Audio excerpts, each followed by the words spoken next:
Hello and welcome to this lesson on the fantastic French tune La Marianne, and we're going to play it on this DG Melodeon.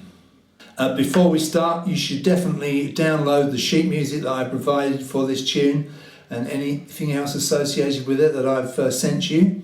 So this is a French tune, and if you've listened or watched my little performance video, I'm sure you'll hear this kind of Parisian flavour. And we're going to do a little ornament in this little extra bit, which is not written on the music, a little bit later on, which is going to really give it that French flavour. It's in the key of G, G major, so all Fs are sharpened in that key, and it has a count of 3. It's 3/4 time. So you're counting 1, 2, 3, 1, 2, 3, 1, 2, 3.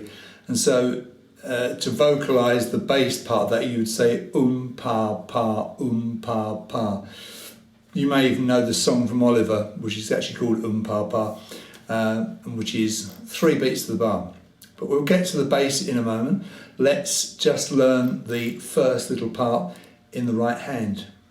Now we always have to say this, my Melodeon is a 4th button start. That means that the 4th button down on the G row, if I press that button and push the bellows in, that is a G. And if I do the same thing on the D row, that is a D. You may find that your 3rd button gives you the G note on the G row and the D note on the D row, in which case you have a 3rd button start instrument. Sorry for the confusion there. I've just had my Hohner Erica Melodeon here converted to 4th button start to give me more useful notes up this end, but it won't make any difference to this tutorial. Just remember that when you see me pressing the 4th button, you might have to press the 3rd, and so on. So in the first bar you can see 3 notes, and they are crotchets. They are 1 beat each, and so they go very simple.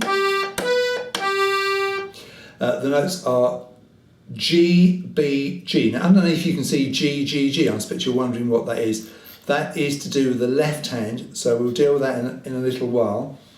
But the actual notes, if you're not sure how to read music, I have provided you with some sheets that explain how to read music basically, up to the level you'll need to play these sheets definitely. So check those out. But the notes are G, B, G. They're all on the lines of the stave. The stave is the 5 lines. I will say it's a kind of a shelf for putting the notes on. And above the notes you can see 1, 2, 1. That's finger 1, finger 2, finger 1. And you're pushing the bellows in. Now when you play, you shouldn't be yanking the bellows hard left and right at all. You shouldn't need to extend the bellows massively like that.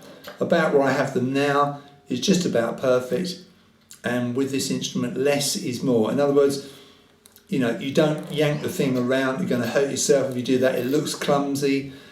You want to be applying minimal pressure, and in that way you won't get worn out, you won't hurt yourself, and it will sound and look a lot better. Above that first bar you can see it says G. Now that's the chord that we're going to play behind it. Above that you can see a huge A in a box. That's telling you that this is the A part of the tune. Lots of these tunes have 2 basic sections which are called A and B, so we are learning the A part at the moment. It's just a reference point for when you want to go to a certain place in the tune. So let's explain those G's underneath the bar. Now this is something I developed for some of the tunes that I teach, where I can show you in detail the left hand. You can see a capital letter G underneath the first note, and then 2 lowercase g's underneath the next 2 notes. Right, the capital letter G indicates this single G bass note, which is the bottom button outside row. I use my little finger on that, pushing in. The lowercase g is the G chord directly above that G bass note, which is also played on the push. So we're going to play a single bass note and 2 chords. So that's your pa, pa. Word about fingering, loads of different ways to do the left hand. What I do generally is I use one finger per button. So I use my first finger to deal with these first two buttons, second finger deals with the second two, third finger deals with the third pair, and the little finger deals with this pair down here. And to that end, you want to make sure your hand's low enough so that your little finger can reach that C bass note, which is on the inside right at the bottom. If you can't reach that and you suddenly find you need it in the middle of a tune, you're going to have problems. So before I start, sometimes I forget to do this and I end up in a bit of trouble in the middle of the tune. Hand down, okay, and then the little finger reaching. The position of your left hand, well, it goes through the strap. The thumb should be on the air button at all times. You're going to need to operate that as you play, and we'll talk about that as we get into the tune a bit more. And the bass strap, not too loose, so the hand's flopping about, but not too tight, so it feels like your circulation is being cut off. It's a sort of a happy medium between the two.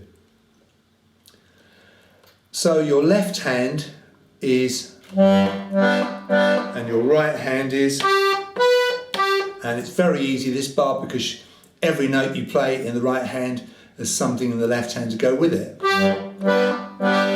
And sometimes people find that hard to go like that with one hand, but do something different with the other hand. Okay, so that explains pretty thoroughly that first bar.